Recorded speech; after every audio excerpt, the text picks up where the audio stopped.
Haleluya. Kazi yangu ikiisha nami nikiondoka. Bwana Yesu asifiwe. Kazi yako ikiisha na wewe ukiondoka. Lakini swali yangu siku ya leo ni je, kazi yako imeisha ama ndio umemaliza kazi?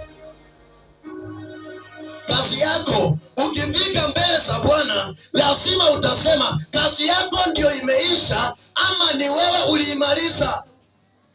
Kwa sababu kama ndio umeimaliza, ujue shida ni maradufu. Kwa hivyo utaona hizo alama. Kwa sababu nilikupea kazi na wewe ndio umeimaliza. Sio mimi nimemaliza. Sio Bwana ameimaliza. Yeye alikupatia kazi na wewe ukamaliza. Kazi yangu ikiisha na mimi nikiondoka, oh my God, nitamjua. Ninashukuru mtumishi wa Mungu, wakati mwingine huwa ninafika mahali ninasikia kama nimechoka. Ninamkuta namwambia mchungaji, naona kama mbele hakuna njia. Ananiambia hapana, hapo mahali unaona hakuna njia, sasa kuna njia inapatikana hapo hapo. Na ninangoja na ninaona Bwana. Sasa nilipokuwa nikiusikia huu wimbo, wakati wamekuwa kiimba hapa, nikajiuliza, nikifika Bwana niulize, ni kazi yako iliisha ama ni wewe ulimaliza? Ningemwambia aje, ni mimi nilimaliza. Nitengeneze microphone.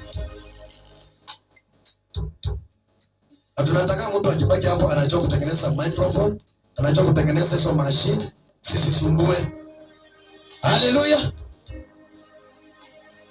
Sauti punguze hiyo microphone hadi ifike maximum. Bwana apewe sifa.